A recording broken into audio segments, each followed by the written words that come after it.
Esta hora en Blue, las historias, las primicias, los personajes, los deportes.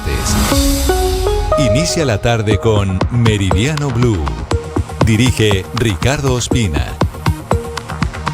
1:00 p.m, hoy es martes 9 de diciembre, nos quedan 3 semanas para ya ir cerrando el año. En 2 semanas será Navidad, se nos acaba el 2025, pero no se nos acaban las noticias. Hoy tenemos una edición llena de cosas importantes para contarles. Les vamos a contar lo que está pasando hasta ahora en el Congreso, con una muy enredada reforma tributaria, con una que también está enredada reforma a la salud. Vamos a hablar de salario mínimo, vamos a hablar de un complejo panorama de orden público en el que tenemos nuevamente atentados contra la fuerza pública en distintas regiones del país.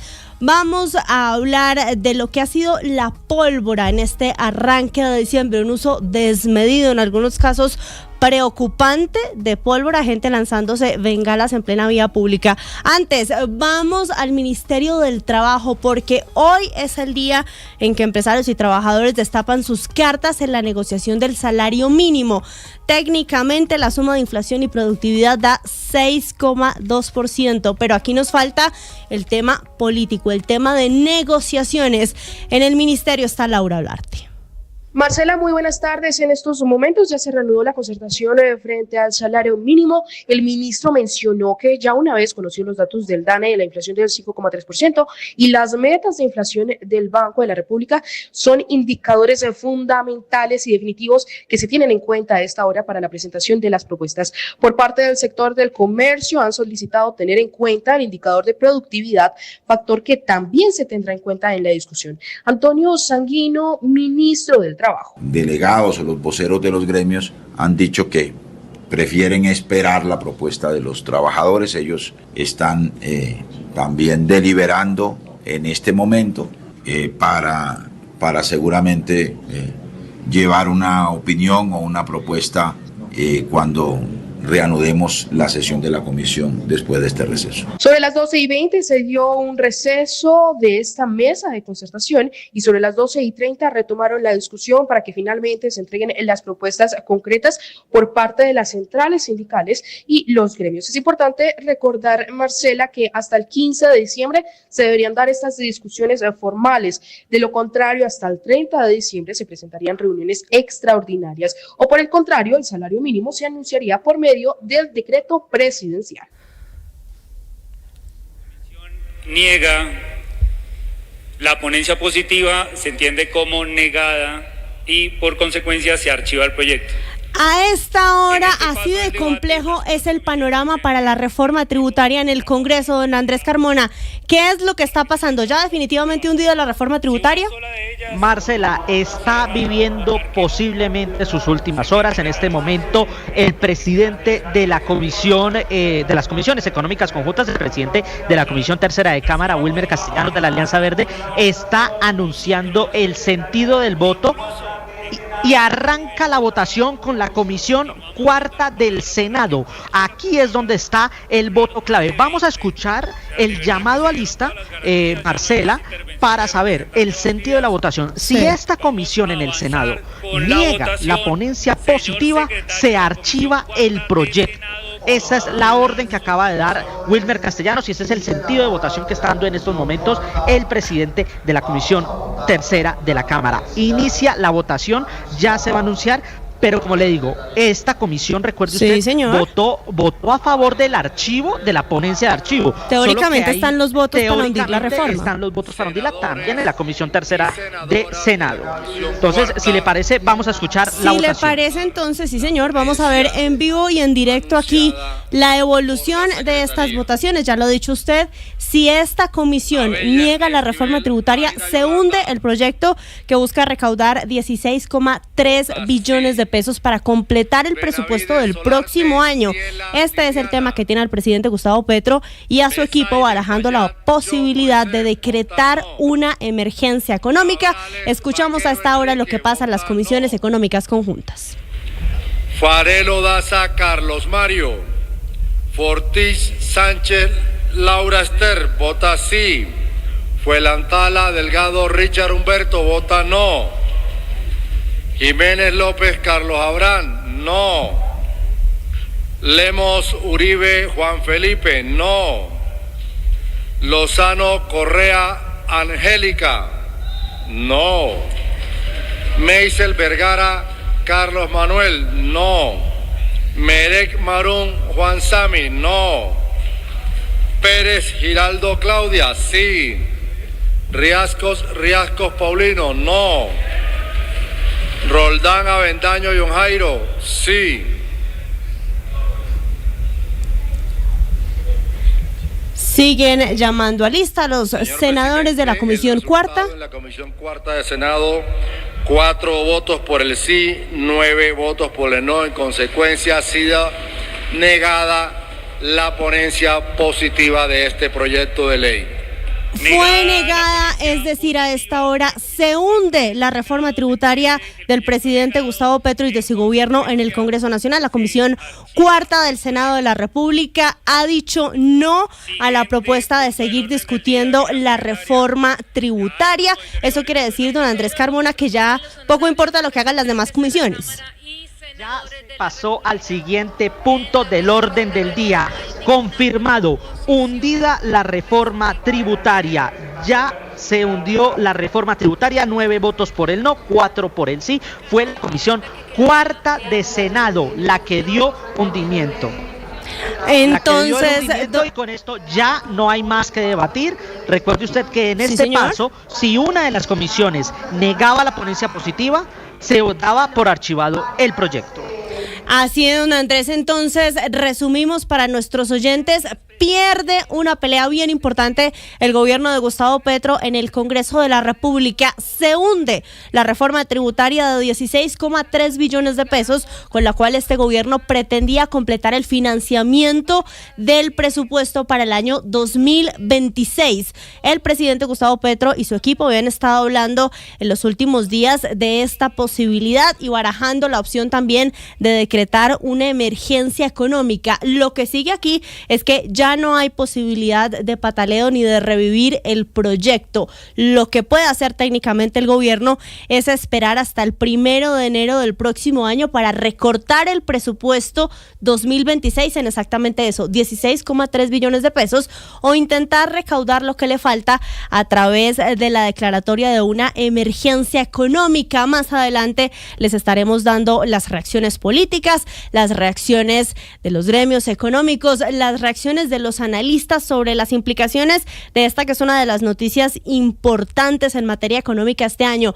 No es la única noticia. En otro punto del Congreso estaban muy pendientes del futuro de esta reforma, porque depende otra reforma de lo que acaba de pasar, y esa otra es la reforma a la salud. Don Mateo Piñeros, ¿cómo reciben allí en la Comisión Séptima el resultado de lo que acaba de pasar y esto qué puede implicar para la reforma a la salud? Pues es una discusión muy fuerte la que se lleva hasta ahora en la Comisión Séptima del Senado. Aún no se ha aprobado el orden del día, y justamente por esta reforma tributaria. ¿Qué dicen desde la oposición? Que ya se había aprobado una proposición en la cual se señalaba que el debate de la reforma a la salud no podía continuar hasta que se supiera qué iba a pasar con la tributaria y cuál era el verdadero presupuesto de la salud para el próximo año. Teniendo en cuenta esto, pues no ha arrancado la discusión, y desde la bancada de gobierno y de los senadores cercanos al gobierno, pues anuncian que si se archiva la reforma a la salud, van a presentar apelaciones. Esto fue lo que dijo el senador Fabián Díaz. Es por eso que le solicitamos a la Comisión Séptima del Senado dejar a un lado esas dilaciones, y si la van a archivar, que la archiven, porque la vamos a apelar. En este momento cambia entonces el panorama, ya teniendo en cuenta lo que pasó con la reforma a la salud, Marcela. Entonces estaremos atentos a la decisión que tome la Comisión Séptima, si va a dar o no el debate de la reforma a la salud este martes. Mateo, gracias. Otra cosa a la que están todos muy atentos es al paradero de María Corina Machado, Premio Nobel de la Paz 2025. Se espera su presencia mañana en Oslo para la entrega del premio, pero es un misterio si ha logrado o no ha logrado salir de Venezuela. Enrique Rodríguez. En el gélido Oslo, a María Corina Machado la esperan sus familiares y amigos, pero también los miembros del Comité Nobel de Paz, que el pasado 10 de octubre la anunció como ganadora del galardón. La jornada de hoy tenía que haber comenzado con una rueda de prensa a las 7 de la mañana, hora de Colombia. Sin embargo, esta quedó pospuesta. La explicación la proporcionaba Jørgen Vatne Fridnes, el actual presidente del Comité Noruego del Nobel, en declaraciones a la periodista Carla Angola. Solo como que no todos, incluidos la propia María Corina, todavía no están aquí. Tenemos certeza de que vendrá. La rueda de prensa se dará y la ceremonia mañana se dará como estaba pautada. ¿Estás seguro que ella estará mañana? Estoy seguro. Sin embargo, esa rueda de prensa, alrededor de las 4 de la tarde, hora de Oslo, ha quedado definitivamente cancelada, según han informado las agencias de noticias NTV y Reuters, quienes no han logrado comentario alguno de la organización del premio sobre el porqué de la cancelación definitiva de este encuentro con la prensa. Los familiares de María Corina han guardado silencio sobre su presencia en Noruega, aunque preguntados sobre su asistencia a la ceremonia, la respuesta era contundente. Corina Parizka es la madre de la ganadora. Sí, sobre todos los días le rezo el rosario a Papá Dios, a la Virgen, a ambos juntos, porque tengamos a María Corina mañana. Y si no la tenemos mañana, es la voluntad de Dios. En lo político, el presidente argentino Javier Milei despegó ayer en vuelo especial, mientras que su homólogo paraguayo, Santiago Peña, llegará mañana a la capital noruega. También estará en la ceremonia el presidente electo de Venezuela, Edmundo González Urrutia, que ha volado hoy desde Madrid. Por su parte, el mandatario de Panamá, José Raúl Mulino, ya se encuentra en Oslo. Hacer esfuerzos comunes entre todos nuestros pueblos y gobiernos para retornar lo antes posible la democracia en Venezuela. A eso vine. La ceremonia de entrega, tal y como es tradicional, se celebrará mañana, 10 de diciembre, a las 7 de la mañana hora de Colombia, y de ella se sabe por ahora que actuarán el músico urbano Danny Ocean y la pianista Gabriela Montero, ambos de nacionalidad venezolana. Y de ambos estaremos muy pendientes mañana durante la ceremonia de entrega. En otras noticias internacionales les contamos que Estados Unidos sancionó a varios colombianos por su participación en la guerra de Sudán. Australia, mientras tanto, se convierte en el primer país en el mundo en prohibir redes sociales a menores de 16 años. Las noticias del mundo con César Moreno. Hola, muy buenas tardes. Hoy la Oficina de Control de Activos Extranjeros, la OFAC, del Departamento del Tesoro de Estados Unidos, impuso sanciones a 4 personas y 4 entidades por su papel en el fomento de la guerra civil en Sudán, un conflicto que ha provocado la peor crisis humanitaria actual en el mundo. Esta red transnacional, compuesta principalmente por ciudadanos y empresas colombianas, recluta a exmilitares colombianos y entrena a soldados, incluidos niños, para luchar en el grupo paramilitar sudanés conocido como las Fuerzas de Apoyo Rápido, la FARC. El Departamento del Tesoro dice que cientos de exmilitares colombianos han viajado a Sudán para combatir, y la presencia de combatientes en Sudán no sería posible sin la ayuda de numerosas personas y empresas, principalmente colombianas. Los sancionados son Álvaro Andrés Quijano Becerra, con doble nacionalidad colombo-italiana, es un militar colombiano retirado, radicado en los Emiratos Árabes Unidos, que desempeña un papel central en el reclutamiento y despliegue de exmilitares en Sudán. La Agencia de Servicios Internacionales A4SI es el principal nodo de reclutamiento. La esposa de Quijano, la colombiana Claudia Viviana Oliveros Forero, es la propietaria y gerente de esa empresa. Esa empresa, A4SI, recurre a Global Staffing SA, con sede en Panamá. Ahora se llama Talent Bridge SA, para minimizar su exposición legal y ocultar los vínculos entre A4SI y la empresa que contrata a los combatientes colombianos. En concreto, Global Staffing firma contratos y recibe fondos en nombre de A4SI. La otra empresa, Main Global Corp SAS, es una agencia de empleo con sede en Bogotá, dirigida por Mateo Andrés Duque Botero, ciudadano colombo-español. Es la empresa que hace el proceso de los pagos de nómina de los combatientes colombianos y la intermediación cambiaria, convirtiendo euros y pesos colombianos a dólares estadounidenses. Como resultado de la medida de hoy, todos los bienes e intereses en bienes de las personas designadas o bloqueadas descritas anteriormente, que se encuentran en Estados Unidos o en posesión o control de ciudadanos estadounidenses, quedan bloqueados y deben reportarse a la OFAC. En otras noticias, Australia implementó desde hoy una ley inédita en el mundo para prohibir las redes sociales a los menores de 16 años, dejando a cientos de miles de adolescentes sin acceso a Facebook, Instagram, YouTube, TikTok, Snapchat, Twitch, Threads, X y Reddit. Las grandes compañías de Internet tendrán ahora que eliminar de sus aplicaciones las cuentas de usuarios australianos menores de 16 años o enfrentarse a multas de hasta $33 millones.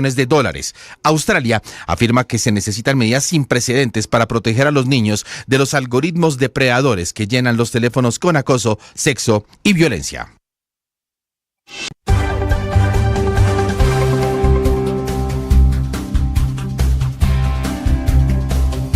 Se viene el mundial, la fiesta va a empezar. Con Blue todos disfrutan, nadie se nos queda atrás. Se viene el mundial, la fiesta va a empezar. Se juega en los estadios, se vive en Blue Radio. Te vamos informando cómo se prepara nuestra selección. Blue más que radio, es pura pasión. En la pantalla, en la radio o en el celular. Vamos Colombia a celebrar que vamos para el mundial.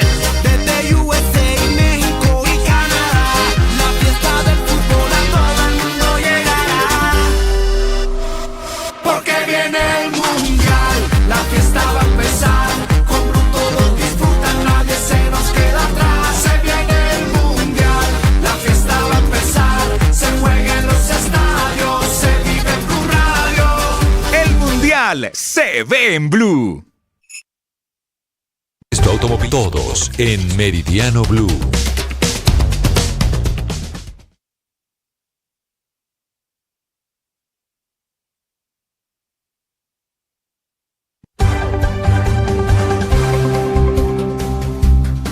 Harry Kane y la volada para la foto, le quedó una linda foto a Ruiz Silva. Ahí escuchamos de fondo el relato del partido en ESPN, del duelo que se está jugando a esta hora en la Liga de Campeones de Europa y que tiene que ver con Colombia. Lamentablemente por la expulsión de Lucho Díaz, hoy no se está dando el choque de delanteros colombianos en la UEFA Europa League, en la Champions. Estarían jugando en este momento Lucho Díaz contra Luis Suárez, porque el partido que están disputando a esta hora en Alemania es entre el Bayern Múnich y el Sporting de Portugal. 0-0 el partido en 31 minutos. Se está jugando como titular para el equipo lusitano Luis Suárez, el delantero colombiano, el hombre de la selección, que repetimos está desde el inicio en ese duelo. Una jornada de Liga de Campeones de Europa que arrancó temprano, luego de lo que ha sido el fin de semana del fútbol colombiano, la confirmación de la final entre Deportes Tolima y Junior de Barranquilla. Ya comenzó con la victoria del Olympiacos de Grecia 1-0 frente al Kayrat Almaty. A esta hora repetimos, juegan Bayern y Sporting. En un rato van a jugar Mónaco y Galatasaray en el Principado, así que atentos al equipo de Davinson Sánchez. En Italia, Atalanta frente al Chelsea. En España van a jugar Barcelona frente al Eintracht Frankfurt, eso será a las 3 de la tarde. Partidazo en Italia, en Milán, entre el Inter y el Liverpool, con todos los problemas del Liverpool, con la ausencia de Mo Salah y con los inconvenientes que ha tenido el equipo de Arne Slot. Mientras tanto, en Holanda, en los Países Bajos, va a jugar el PSV Eindhoven frente al Atlético de Madrid. En Inglaterra, en Londres, el Tottenham frente al Slavia Praga, y van a jugar el Unión Saint-Gilloise y el Olympique de Marsella también en Bélgica. Eso entonces dentro de lo que tiene que ver con esta jornada de Liga de Campeones de Europa. Estamos muy atentos también a lo que a esta hora son los movimientos que hay con respecto a la Copa del Rey. Ya se hizo el sorteo de la próxima fase de la Copa del Rey en España. Hay algunos partidos interesantes, pero la mayoría de los equipos grandes todavía tienen duelos contra equipos muy pequeños. Por ejemplo, el Real Madrid va a jugar contra el Talavera, el Betis de los colombianos contra el Real Murcia, el Atlético de Madrid contra el Atlético Baleares. Así que algunos de los partidos de esta próxima ronda de la Copa del Rey. Y estamos también pendientes de los movimientos que hay en el deporte mundial. Hoy habrá 2 partidos de la NBA, pero también hay movimientos con respecto al béisbol de las Grandes Ligas. Estaremos atentos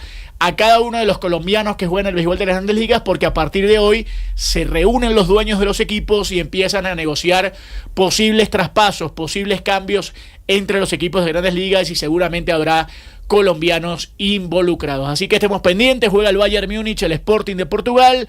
Están empatando 0-0. Luis Suárez como titular. En un rato continúa la jornada y por supuesto toda la información como siempre acá en Meridiano.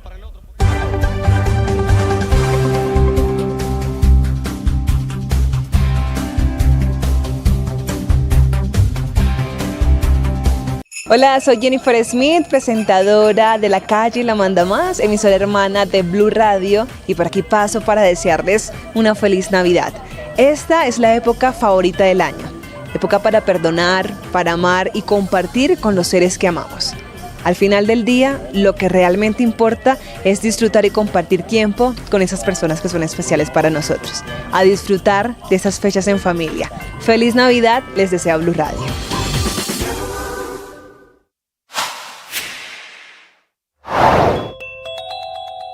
En Mañanas Blue con Néstor Morales, la noticia internacional del momento. Un miembro del Comité Nobel acaba de informar que María Corina llegará para la rueda de prensa que quedó prevista para mañana antes de la entrega del premio Nobel. Se llama Jørgen Badne Friednes, es el actual presidente del Comité Noruego del Nobel, es el encargado de otorgar el premio Nobel de Paz y ha confirmado esa presencia de María Corina Machado en la ceremonia. Lo ha hecho a la periodista venezolana Carla Angola, que le preguntaba. Esta es información exclusiva de Blue Radio.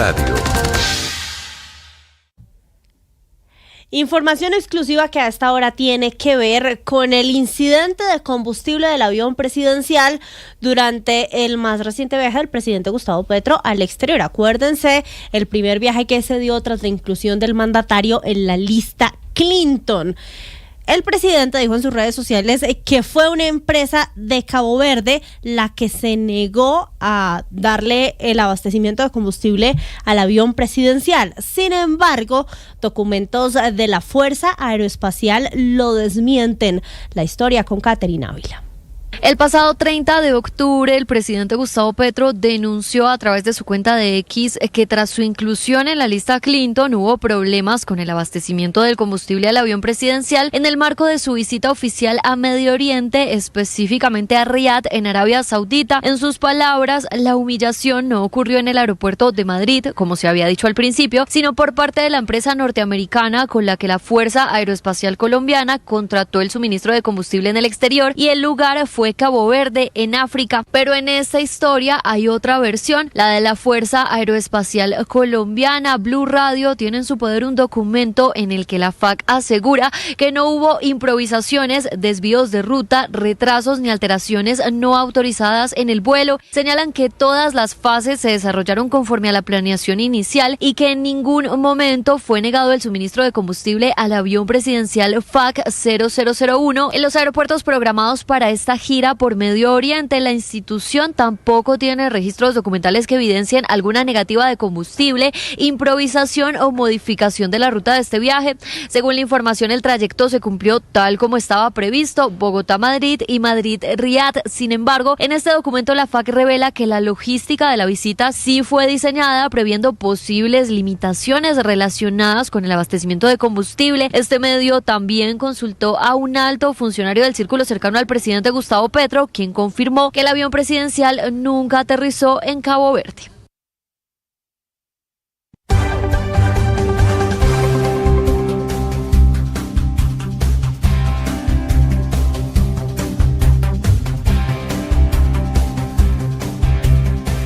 ¿Cómo le fue este fin de semana, Valentina, con las velitas? Súper bien, porque me vino a visitar mi mamá, entonces prendimos velitas, mis primeras velitas en Bogotá. ¿Cómo y así lo prendimos velita en Bogotá? Sí, porque yo lo trataba siempre que fuera en Medellín.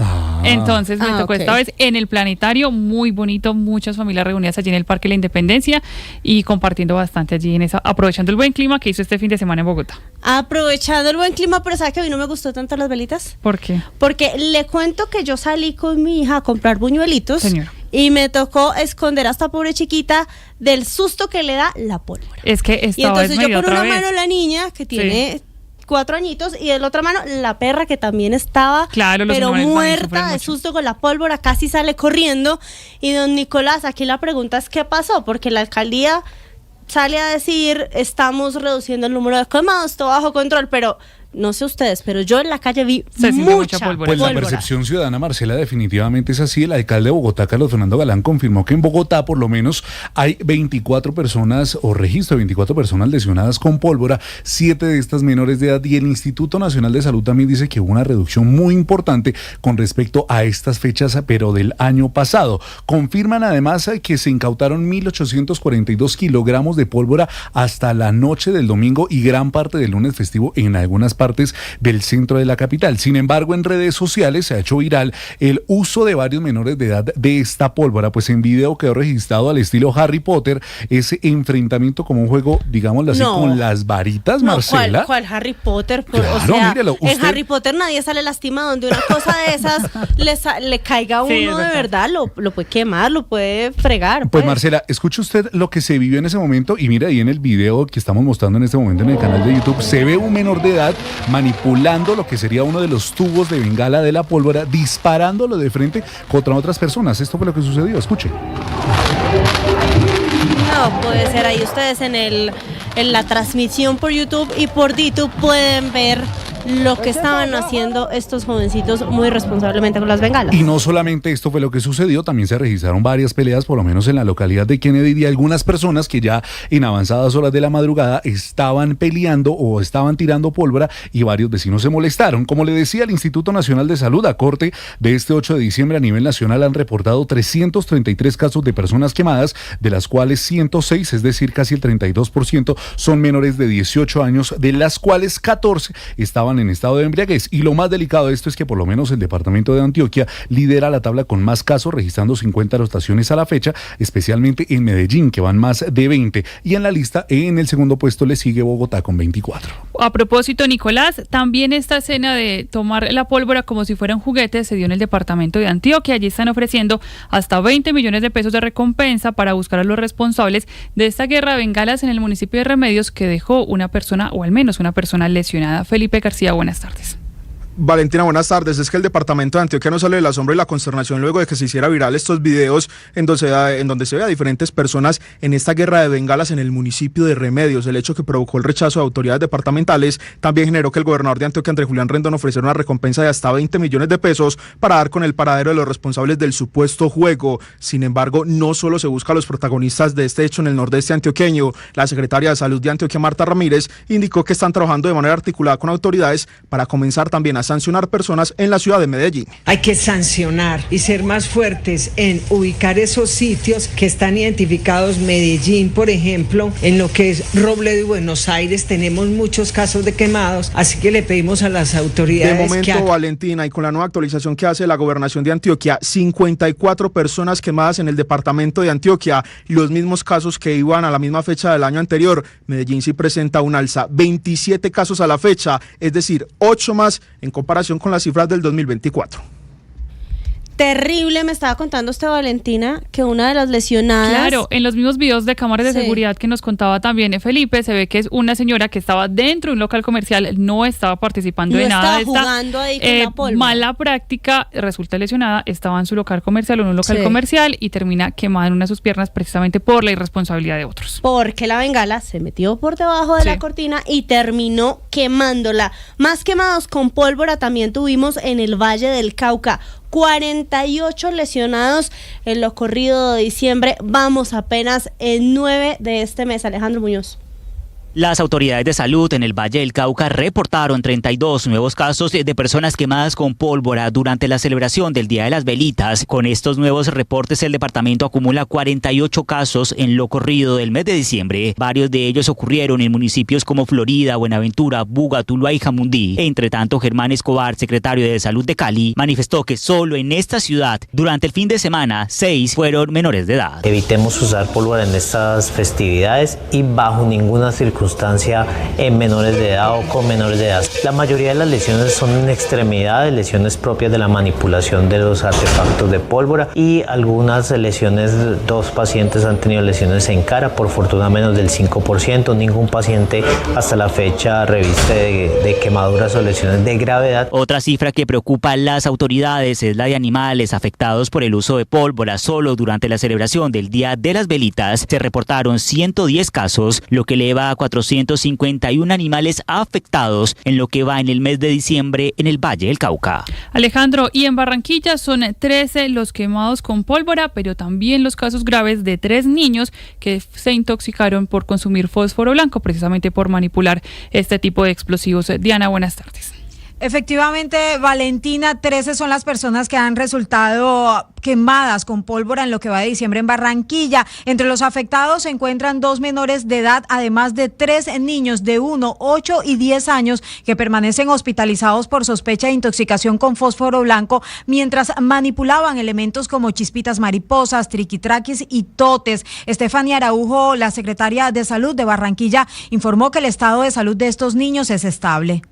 Al momento pues están en observación a nivel de la hospitalización de la red del distrito y pues su evolución es estable, están en manejo interdisciplinario y valoración por toxicología.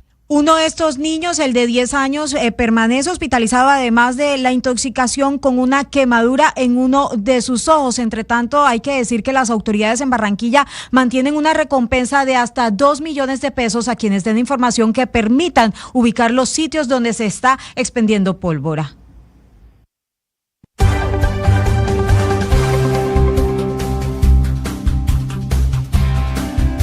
Hola, soy Liz Castrellón, productora de Mañanas Blue, y quiero desearles unas felices fiestas, que coman muchos buñuelos, que coman mucha natilla y que sean muy felices. Bye.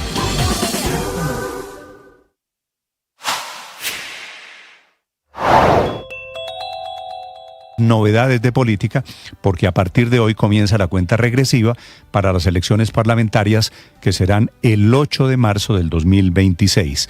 Finalmente, esa misma fecha serán las consultas, aunque anoche Sergio Fajardo decidió que no va a participar y que irá solo a la primera vuelta de mayo del año entrante. Quiere decir que fracasó la idea del expresidente Álvaro Uribe de una alianza política que iba de Abelardo de la Espriella a Sergio Fajardo, que era su aspiración de que todos ellos, y por eso se reunió con Gaviria y con Vargas Lleras y con todos, que todos ellos participasen en una consulta interpartidista. Se acabó el tiempo para tomar esa decisión y finalmente a la consulta no van ni Abelardo de la Espriella, en el extremo de la derecha, ni Sergio Fajardo, que está en el centro del espectro político. Quiere decir que en esa consulta interpartidista van a participar jugadores de otro nivel.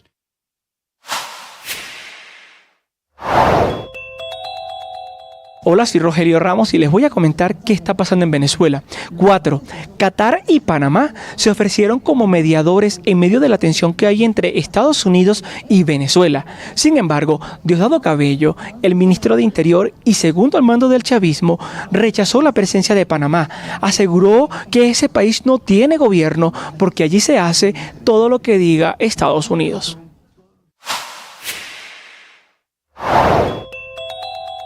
El precandidato presidencial Mauricio Cárdenas aseguró en Mañanas Blue que viene trabajando en la conformación de un grupo político con varias figuras de centro derecha. Yo he estado trabajando activamente en conformar un grupo de personas con las que tenemos afinidades, una cierta identidad, la necesidad de que Colombia cuente con experiencia, con un gobierno basado en resultados, no discursos, un grupo de personas que no están para hablar, sino para hacer.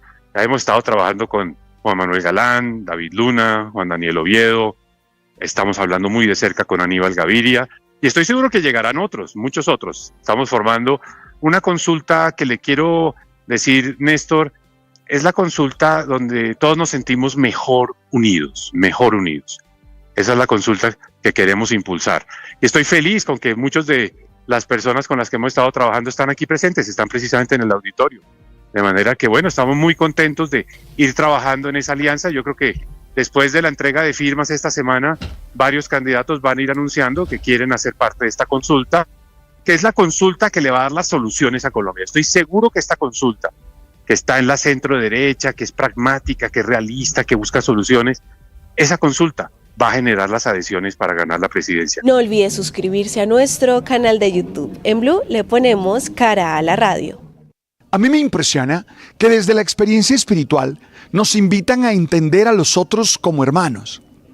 Tanto que a los cristianos, a nosotros los que seguimos a Jesús de Nazaret, se nos invita a decirle al otro hermano, que nos llamemos hermanos.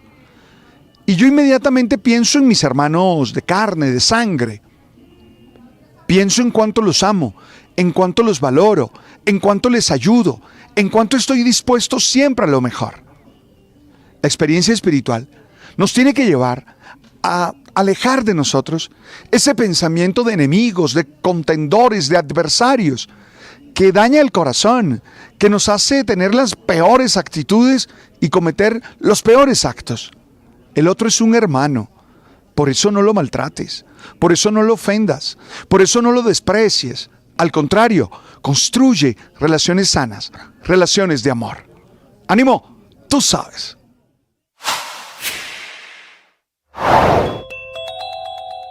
Jaime Hernando Suárez, registrador delegado para lo electoral, explicó en Mañanas Blue cómo serán las cosas. Esta hora en Meridiano Blue. Siguen los coletazos por las revelaciones de Noticias Caracol de todo lo que tenían los computadores de Calarcá. A esta hora, el CTI de la Fiscalía realiza inspecciones en las sedes del Departamento de Control de Comercio de Armas, Municiones y Explosivos y también de la Superintendencia de Vigilancia y Seguridad Privada en Bogotá por disposición de un fiscal delegado ante la Corte Constitucional. Nos cuenta Kalila Peña. Así es, pues a esta hora el CTI de la Fiscalía realiza inspecciones en las sedes del Departamento de Control de Comercio de Armas, Municiones y Explosivos y de la Superintendencia de Vigilancia y Seguridad Privada en Bogotá por disposición de un fiscal delegado ante la Corte Suprema de Justicia, dentro de las investigaciones que se siguen por el escándalo relacionado con la información extraída de los computadores y otros dispositivos incautados al Frente 36 de las disidencias de las FARC, que lidera Alexander Díaz alias Calarcá. Estas diligencias se suman a la del pasado viernes en la sede del Comando de Personal del Ejército Nacional e Indumil y las labores de verificación y análisis practicadas por la Fiscalía, los computadores, los teléfonos, discos duros, memorias y otros dispositivos electrónicos que fueron decomisados en el retén militar del 23 de julio de 2024 en la caravana de integrantes del autodenominado Estado Mayor de Bloques y Frentes de las Disidencias de las FARC, en las que transitaba alias Calarcá. Gracias, Kalila. Y hasta ahora las autoridades buscan a los disidentes que asesinaron a la patrullera de la policía Stephanie Pajoy, de tan solo 21 años de edad, esto en zona rural de La Plata, en Huila. La patrullera fue atacada cuando estaba de descanso y en compañía de su familia. Julio Díaz tiene los detalles. Hola, buenas tardes. Una patrullera adscrita al Departamento de Policía Huila, identificada como Karen Estefanía Pajoy Candela, fue asesinada por hombres motorizados mientras se disfrutaba de sus vacaciones acompañada de su familia en la vereda Alto Cañada del municipio de La Plata, en el occidente del Huila. De acuerdo con la información preliminar, este lamentable hecho habría sido perpetrado por presuntos disidentes del bloque Isaías Pardo de las FARC, organización armada ilegal que delinque en el occidente del Huila en límites con el departamento del Cauca. El comandante de Policía Huila, el coronel Carlos Eduardo Telles, entregó detalles sobre el asesinato de la joven patrullera. La Policía Nacional lamenta y condena el vil y cobarde asesinato de nuestra patrullera de policía Karen Stephanie Pajoy Candela, quien fue víctima de una acción criminal mientras se encontraba en periodo de vacaciones, desarmada, indefensa y transportando a su hijo de tan solo 4 años de edad hacia una institución educativa en la vereda Alto Cañada, zona rural del municipio de La Plata, Huila. Este lamentable hecho habría sido perpetrado por presuntos integrantes del bloque central Isaías Pardo. Por su parte, el presidente Gustavo Petro, a través de su cuenta X, calificó crimen de guerra el ataque contra la uniformada que se encontraba de civil acompañada de su hijo de 4 años de edad. Asimismo, el director nacional de la policía, el brigadier general William Osvaldo Rincón Zambrano, rechazó el asesinato de la patrullera Karen Pajoy y ordenó a las unidades de la SIJIN identificar y capturar a los responsables. La joven patrullera de 21 años de edad llevaba 2 años y 7 meses al servicio de la institución y actualmente estaba adscrita a la seccional de inteligencia en el municipio de Pitalito, en el sur del Huila, y por estos días disfrutaba de su periodo de vacaciones en casa de su familia en el municipio de La Plata. Pues una muy triste Navidad, una joven patrullera, un bebé de apenas 4 años y termina así su vida. En Cúcuta, las autoridades buscan a alias Coqui, el responsable del asesinato de 2 policías y del ataque a otros 2 más que resultaron heridos en medio de la oleada de atentados del ELN en contra de la fuerza pública. Richard Quiñones. Y es que hoy se le rinden honores en la ciudad de Cúcuta a estos dos policías que perdieron la vida en estos ataques perpetrados por el ELN. Nos acompaña a esta hora en los micrófonos de Blue Radio el coronel Fabio Ojeda, quien es el comandante de la Policía Metropolitana de Cúcuta. Bienvenido a Blue Radio y cuéntanos exactamente quiénes eran estos dos uniformados y qué actividades se desarrollarán en un día como hoy. Bienvenido. Sí, el día de hoy vamos a rendir honores a nuestros dos héroes, el intendente Franklin Guerrero y el subintendente Jairo Holguín. Van a ser despedidos como lo que son héroes de la patria. ¿Cuál es el estado de salud de los dos uniformados que también resultaron lesionados? Sí, mis dos policías que custodiaban el CAI Morichal se encuentran recuperándose satisfactoriamente en un centro asistencial y en los próximos días serán dados de alta. Entendiendo esto, ¿por qué el ELN perpetró este ataque? Es una retaliación por las operaciones que la Policía Nacional, en coordinación con nuestro Ejército y la Fiscalía General de la Nación, venimos adelantando esta semana. Habíamos capturado 4 de sus integrantes en Cúcuta y en Bucaramanga. Estas personas están acusadas de actividades de terrorismo y extorsión acá en la ciudad de Cúcuta.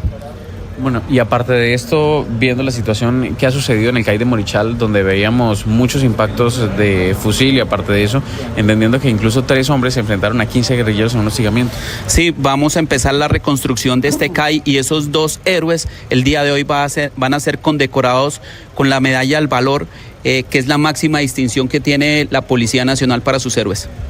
Ya para finalizar, ¿cuál es la recompensa que sigue activa y aparte de eso nuevas medidas para la ciudad?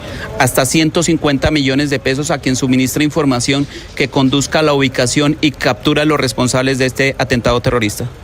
Muchísimas gracias, comandante. Pues las autoridades han extremado las medidas de seguridad e incluso están detrás de alias Coqui, quien sería el responsable de estos hechos violentos que afectaron los últimos días a esta zona de frontera. Gracias, Richard. Y en Balboa, en el departamento del Cauca, los caficultores del municipio se quedaron sin sede luego de la detonación de esta motocicleta bomba que, recordemos, destruyó su sede y dejó al menos 15 personas lesionadas, ya todas fuera de peligro. Hugo Mario, buenas tardes. Valentina, buenas tardes. Al menos 12 casas y locales comerciales quedaron completamente destruidos tras este ataque terrorista en Balboa, Cauca, de acuerdo con el censo que esta mañana adelantaron allí las autoridades del municipio. La sede de la cooperativa de caficultores del Cauca fue consumida completamente por un incendio ocasionado por la explosión de la motocicleta bomba que fue activada cerca de la estación de policía. El atentado dejó un policía y 14 civiles heridos. Entre los civiles heridos, una niña de 7 años. La secretaria de Salud del Cauca, Carolina Camargo, presentó hace algunos instantes el último reporte de los médicos. Este artefacto explosivo nos dejó como saldo 14 personas heridas, de las cuales 8, entre ellas una menor de 7 añitos, fueron trasladadas al Hospital San José de Popayán. De acuerdo al último seguimiento que hicimos con el CRUE del departamento, están fuera de peligro. Este hecho fue atribuido a la estructura Carlos Patiño, que hace parte de las disidencias de alias Iván Mordisco. El Ministerio de Defensa mantiene la oferta de una recompensa de hasta 200 millones de pesos por los autores materiales de este ataque terrorista en el Cauca. Y vamos a seguir hablando de orden público porque la situación es compleja en varias regiones del país. Informes de inteligencia en Guaviare alertaron sobre una situación de orden público que mantiene semi paralizado el tránsito entre ese departamento y el centro del país. Según esos reportes, estructuras de las disidencias al mando de alias Iván Mordisco estarían presionando a comunidades campesinas y también a indígenas Nucac para sostener el bloqueo que desde hace varias semanas afecta al puente Nogüen, la vía que comunica al Guaviare con el Meta. Situación compleja también la que vivió este fin de semana el departamento del Tolima, porque tras los hechos que se registraron en el corregimiento de El Limón, en el municipio del Chaparral, donde una estación de policía fue hostigada en la noche de las velitas, pues las alertas están en máximo por parte de las autoridades. Fernando González. Para el año 2018 regresaron los uniformados de la policía al corregimiento del Limón en el municipio de Chaparral, luego de varios años sin la presencia policial. Sus habitantes pensaban que estos ataques armados ya solo eran un mal recuerdo de la violencia que se vivió en Ayllón Sotrora. En Meridiano de Blue Radio, Elber González Mora, alcalde de Chaparral. Queda una zozobra y una sensación de impotencia y de miedo en la población que es apenas entendible. Yo creo que las tomas y los hostigamientos para todos creíamos que era ya historia y desafortunadamente están volviendo al territorio estas situaciones. El más reciente ataque inició sobre las 6:20 de la tarde cuando las familias se disponían a celebrar la noche de velitas. Los uniformados de la policía repelieron el ataque y recibieron apoyo del Ejército Nacional. La policía repeló el ataque, muy pronto tuvo ya el apoyo del Ejército Nacional. Los subversivos se retiraron del sitio. Afortunadamente, gracias a Dios, no hubo pérdidas humanas. La gobernadora Adriana Magali Matiz Vargas en su cuenta de X primero rechazó este hecho de violencia y ha aumentado a 100 millones de pesos de recompensa por alias El Enfermero, un peligroso cabecilla del Frente Jorge Suárez Briceño que viene delinquiendo en los municipios del sur del departamento y a quien hasta hoy se le atribuye este ataque registrado en el Limón. Las autoridades a esta hora continúan en Consejo de Seguridad evaluando la situación.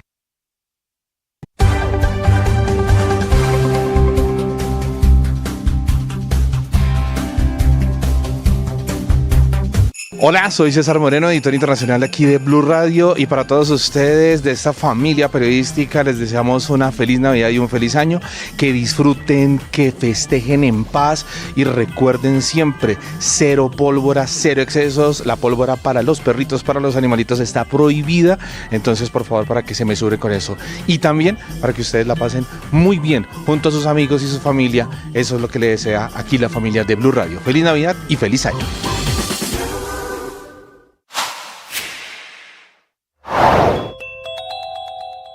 El presidente Gustavo Petro confirmó el asesinato de una patrullera de la policía en La Plata, Huila. Karen Pajoy tenía 21 años y estaba de vacaciones. Estaba llevando a su hijo menor de edad al colegio cuando fue atacada por hombres armados que pertenecerían a las disidencias de las FARC. A través de su cuenta de X, el presidente Gustavo Petro reaccionó escribiendo: crimen de guerra brutal cometido por el EMC. Matan a patrullera en vacaciones delante de su hermana y su hijo de 2 años. El coronel Carlos Betancourt, comandante de la policía de Huila, entregó más información al respecto. La joven policía asesinada adscrita a la seccional de inteligencia policial del Departamento de Policía Huila. De acuerdo con la información preliminar, este lamentable hecho habría sido perpetrado por presuntos integrantes del bloque central Isaías Pardo, estructura armada ilegal que delinque en esta región del departamento. Este crimen atroz no solo enluta a la institución, sino que hiere profundamente a una familia y a toda la comunidad huilense. La patrullera se encontraba desarmada, según la información y la investigación, en el momento en el que fue atacada. Suscríbase en nuestro canal de YouTube y siga toda la información en bluradio.com. En Blue le ponemos cara a la radio.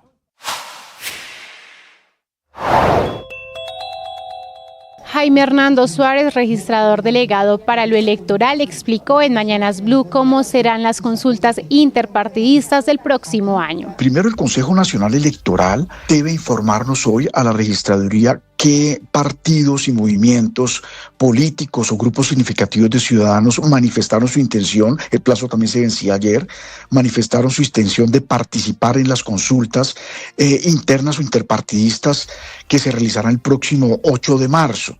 Estos partidos y grupos significativos tienen un plazo hasta el 6 de febrero para realizar la inscripción de los candidatos y pues para decirnos cómo es que quieren realizar estas consultas. ¿Hasta qué momento tienen esos partidos o movimientos significativos de ciudadanos, señor registrador, para eventualmente desistir? Quiere decir, ahora expresan su intención, pero ¿cuál es el plazo que tienen para decir, no, ¿sabe qué? Mejor ya no voy a la consulta de marzo. Sí, hay una fecha especial que es el 22 de diciembre. O sea, el 22 de diciembre sabremos quién. El rollazo político con Andrés Carmona. Óigame, don Andrés, cerró el plazo para que el que quería montarse a consultas de cara a las elecciones presidenciales de 2026 dijera, aquí estoy. Y usted me corregirá, pero yo tengo la percepción más bien de que la mayoría se bajó y le hizo el feo a la posibilidad de ir a consulta. Allá vamos a ir con don Andrés Carmona, que nos tiene todo este rollazo político en torno a las consultas, gente que se baja desde el Partido Verde que no va a participar, tampoco va a participar Abelardo de la Espriella no van a participar. Sergio Fajardo también ya dio su ultimátum, aseguró que no iba a estar más en esas Sergio consultas, tanto aplazando un poco, digamos, esa depuración de candidatos y opciones hasta marzo del año entrante, cuando se esperan entonces más alianzas, que estemos más cerca de esa fecha, porque todavía... Pero hay varios diciendo yo me voy solito hasta primera vuelta, ¿verdad, don Andrés? Así es, Marcela. Hablemos ya de lo que es este cierre de inscripción de candidatos y candidatas para las elecciones de Congreso y también para las consultas interpartidistas. Bueno, definamos quiénes son las cabezas de lista. Por supuesto, en el Partido Liberal, Lidio García Barguil, en el Centro Democrático Andrés Forero, en Cambio Radical Carlos Motoa, en Salvación Nacional Enrique Gómez Martínez, quien además presenta nueva imagen, las garras del tigre y el rostro del tigre, en alusión a Abelardo de la Espriella. También en el Pacto Histórico, la exministra de Salud Carolina Corcho será la cabeza. En Ahora Colombia, Dignidad, Mira y Nuevo Liberalismo lo encabeza Juan Sebastián Gómez, y así se va llenando esa lista, cerca de 27 listas al Senado, en total 500 listas al Congreso, incluyendo la Cámara de Representantes. Pero también hablemos de lo que son esas manifestaciones de voluntad, esas intenciones de los partidos y movimientos políticos de cara a las consultas del 8 de marzo. 34 partidos y precandidatos inscritos por firmas presentaron su solicitud de intención. Ahí vemos nombres como el Liberal, el Conservador, el Centro Democrático. También vemos al Pacto Histórico, la Fuerza de Roy Barreras, En Marcha de Juan Fernando Cristo, pero también hay precandidatos: Juan Carlos Pinzón, Héctor Olimpo Espinosa, Daniel Palacios, Vicky Dávila, en fin, una larga lista de aspirantes. ¿Sabe quiénes dijeron que no? Le voy a dar los nombres en concreto. La lista. Abelardo de la Espriella dijo que no. Ajá. Sergio Fajardo dijo que no. Sí. Y con ello el Partido Dignidad tampoco manda intención. Ojo, la Alianza Verde tampoco va a participar en las consultas del mes de marzo. Todos estos partidos que dijeron que sí tienen hasta el 22 de diciembre para presentar o para retractarse. Y a más tardar el 6 de febrero, los precandidatos deben inscribirse y deben manifestar a qué consulta van, sea la derecha, la del centro o la del Frente Amplio. Pero venga, Andrés, entonces de aquí al 22, ¿alguno que no se haya inscrito este fin de semana puede decir, ay, cambió de opinión y subirse, o ya es muy tarde? No, permítame, le corrijo, Marcela, porque lo que significa la fecha del 22 es que los partidos que dijeron sí puedan decir, ¿sabe qué? Mejor no me da el tiempo, no tengo la estructura o no tengo el candidato, se pueden bajar. Después de esa fecha no se pueden bajar. ¿Sabe quién le pasó eso con la anterior consulta, con la del Pacto Histórico? ¿A quién le pasó? A don Daniel Quintero, que terminó renunciando cuando ya se le había pasado el tiempo.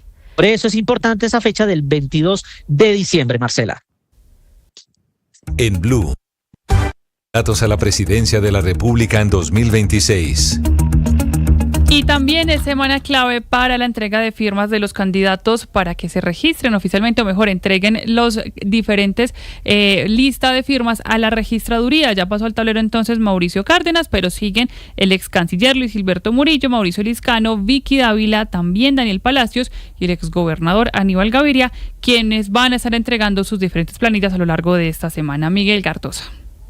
Buenas tardes para usted. Esta semana estará marcada por la inscripción de candidatos que ya recogieron sus firmas. Mauricio Cárdenas entregó este martes 1.200.000 rúbricas que respaldan su aspiración a la presidencia. En el evento destacó la presencia de David Luna y agradeció a Juan Daniel Oviedo, quien se comunicó vía telefónica para felicitarlo. Cárdenas proyectó un video de sus recorridos, habló de la familia y de su plan de gobierno centrado en lo social y volvió a manifestar que está decidido a participar en una consulta interpartidista el 8 de marzo. No creo en las fórmulas que piensan en irse en solitario hasta la primera vuelta. El país necesita esa consulta ya está programada, ya se va a hacer, es un solo tarjetón, no le va a sumar costos, el país ese día en todo caso vota por el Congreso, de manera que quienes dicen que esto es para ahorrarse plata, eso es falso. A las 2 de la tarde está previsto que Luis Gilberto Murillo entregue sus firmas en la registraduría. Mañana miércoles es el turno para Mauricio Liscano, mientras que el jueves lo harán Vicky Dávila, Daniel Palacios y Aníbal Gaviria.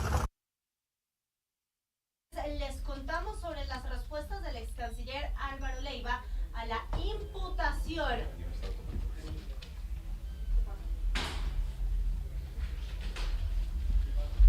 Ya en el blog deportivo.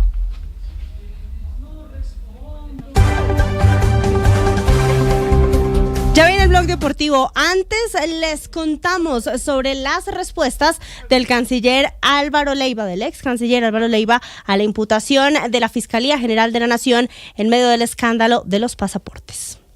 Ante el Tribunal Superior de Bogotá, la Fiscalía imputó cargos al exministro de Relaciones Exteriores Álvaro Leiva por el delito de prevaricato por acción. La fiscal Sandra Elena Portillo aseguró que el exfuncionario habría emitido varios actos administrativos contrarios a la ley durante el proceso de licitación pública destinado a contratar la personalización, distribución e impresión de pasaportes, cuando en septiembre de 2023 el entonces canciller declaró desierta la licitación por 600.000 millones de pesos, argumentando presuntas irregularidades que beneficiarían a la empresa Thomas Gregg & Sons. Calificó como una decisión caprichosa, abuso del cargo y una desviación de poder. De manera caprichosa, tosuda y arbitraria, reasumiendo la función que se encontraba delegada en el secretario del Ministerio de Relaciones Exteriores, para luego, sin ninguna objetividad, proferir actos administrativos contrarios a derecho, con los cuales declaró desierta la licitación. Para la defensa del ex canciller, la decisión de declarar desierta la licitación buscaba garantizar la pluralidad de oferentes y asegurar un proceso de selección más competitivo. Habla el abogado Roberto Badel. Mirar dos aspectos fundamentales. No fue grosero, no fue grotesco, no fue arbitrario y mucho menos, si ustedes se dan cuenta, no hay un solo hecho de corrupción que se pueda llevar a inferir ese capricho abiertamente expresado como lo infiere la Fiscalía General de la Nación. Sin embargo, para la fiscal Portillo, el exministro Leiva no hizo uso de sus facultades para modificar o revocar el proceso en las etapas iniciales, ni planteó reparos en reuniones con entidades de control, sino que intervino cuando el proceso ya había sido evaluado y solo restaba adjudicar.